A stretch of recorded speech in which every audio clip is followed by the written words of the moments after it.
Good morning, Colfax. Welcome back to another episode of CTV. I'm Sam Cooper, and I'm joined once again by Ryan Ferris. That's right, Sam. It's good to be here once again to deliver the latest news for the last time this year. That's right, and while this is our last full show, we'll be returning next week to take a look back at our entire year with you all. We can't wait to see what's in store. But before that, we have a fantastic show for you today, including a look back at our golf season and a preview for our upcoming Powder Puff game. We're also going to be joined in studio by Miss Carol Lambert, our new mental health expert here on campus. That all sounds very exciting.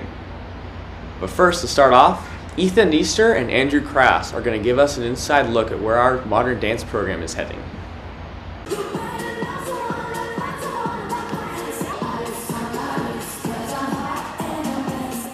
Students of modern dance strive to continually better themselves while building the profile of this performing art program around campus and in the community. I joined this class because I love to dance and I love to choreograph, and seeing the girls and their finished product at the end of the year is just really rewarding when we're all on stage and everything goes really well. Colfax High School's modern dance class has a new director, Mrs. Michelle Isham.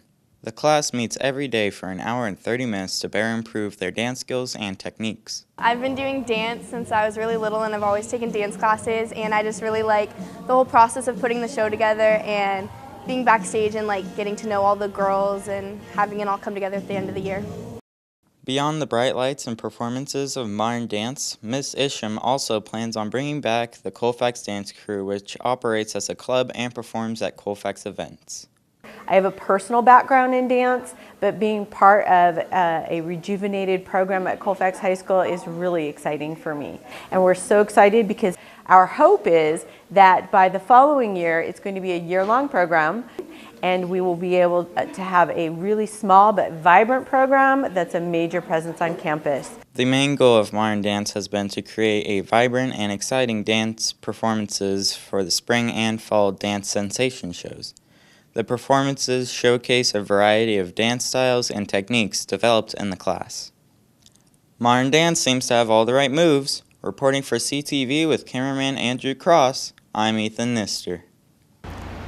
It'll definitely be exciting to see those changes take place. Now let's join Sam as he's introducing us to Miss Carol Lambert. Well, thanks, Ryan. And we're very excited to have you here, Miss Lambert. So you are our new mental health specialist here on campus. So tell us a little bit about that. So my role here is kind of twofold. Part of it is to support students who might be having a difficult time, helping them through whatever they're struggling with. And the second part would be to really look at the campus and see how we can embed some services next year that will help everybody feel safer, more secure, more supported. Well, that sounds good to me. So when are you going to be available for students? I'm here for the rest of this year on Mondays, Thursdays, and Fridays. Next year I'll be here Mondays, Wednesdays, and Fridays. Okay. And so as you move forward, how are you going to move to reduce the stigma around mental health? So that's a big question, and I think the short answer is I won't do that by myself. I think we're all responsible for looking at our own biases and getting educated on what mental health is. What I'm going to do is invite people to do that, get educated, to look at what's going on around them, and to kind of suspend the judgment on people. Let's have some compassion and quit the judgment. All right, definitely. And so moving forward with that, next week is Mental Health Week. So what can you tell us about that? So next week is Mental Health Awareness Week, and I am super impressed with leadership who's taken the lead in designing some activities for it. So on Monday, we'll be handing out green ribbons, which are for Mental Health Awareness Week. Wednesday, there'll be some activities in the quad. On Friday, everybody's going to be invited to wear green, and then there'll be some morning announcements to listen for. All right, well, we're definitely excited to see that. And thank you so much for making the time to talk to us today. Thanks for having me. All right, so next up, it pits our junior and senior girls against each other on the gridiron. Here's a look at our upcoming Powder Puff game. As the year comes to a close, juniors set their sights on being seniors, and seniors contemplate their legacy. And one last competition brings the classes together. A game of epic proportion. It's Powder Puff football. It's Barbie Bowl 7. The seniors have a 5-1 record against the juniors, and their coach is confident that they will run it to 6-1 while having a great time. Goals for the game are to get everyone involved and make sure everyone has fun and get a win. So the seniors finally go out on top, beating the juniors for their last hoorah at the end and putting up 35 points against that junior defense. The juniors have lots of wins under their belt this season, and we want to cap it off with a powder puff victory. The co-head coaches have set goals for the squad and feel they have what it takes to win. Well, I think our team has a lot of depth and we have a lot of skilled girls, so I think substituting won't be a problem. I expect them to execute plays, play competitively, and get the win. Last year's game came down to a final play. Skills and a great game plan will certainly be the difference. Come see the last battle between two great classes. Friday, May 20th, Marston Stadium. Kickoff is 6 p.m. and students are free. Thank you to Elijah Key and Jack Watts for an outstanding piece. Can't wait to be there at the game to see all the girls duke it out. Oh, neither can I, Ryan. And I know that our senior girls are going to be tough to beat. And since we're on the topic of sports, let's take this chance to send you over to John and John for the weekly wrap-up. Good morning, Colfax. Good to be back for our last official edition of John and John. Our school year is coming to an end, which sadly means so is John and John. But on the bright side, we still have some sports for this past week. On Tuesday, our track team had their PVL meet trials right here at the Marston Stadium.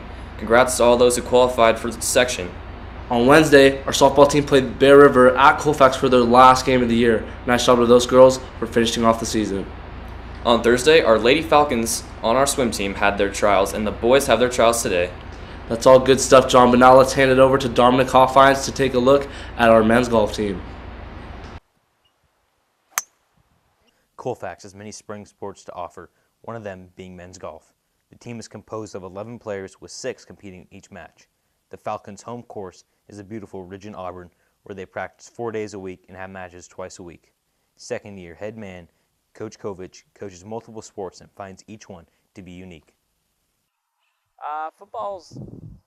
There's some yelling and screaming, a lot more physical, right in your face, where golfing is more of a mental game and you're just stepping back and it's about keeping your cool and playing smart rather than using your passion and energy.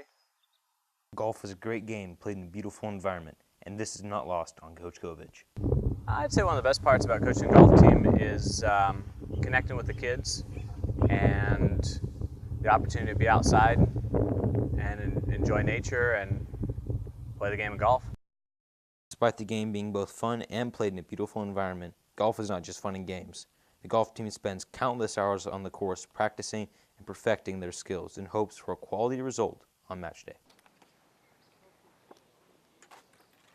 The countless hours of work have paid off for this year's team with some great wins to include a narrow 7-stroke victory over Bear River. Kovich had clear goals for the team this year and a vision of the team in the future.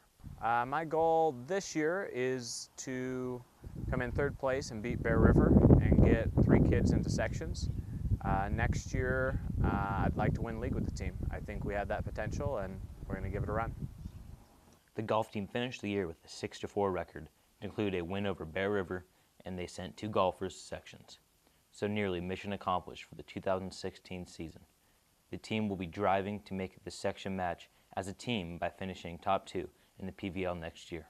Reporting for CTV, until next time, as cameraman and reporter, I'm Dominic Hoffines. Thank you for that, Dominic. And now let's take a look at up-and-coming sports. There's not a lot next week, but our track team has the CIF Section D4, D5 trials on Tuesday and Thursday. And next week, they have the CIF Section Championships on Thursday and Friday. Good luck to everyone on the track team. That's it for this show, Colfax, but we'll see you next week for a final show. But until then, I'm John McCann. And I'm John Hill. And we're signing off. Thanks, guys. It's been another great week of sports. If you're watching this, be sure to mark your calendar for our farewell show next week. That's sure to be a fun-filled and emotional time for all of us, but I'm glad that we get to come back on there one more time for you guys. Couldn't agree more, Sam. We're officially out of time, so until then, I'm Ryan Ferris. And for all of us here at CTV, I'm Sam Cooper. See you next time.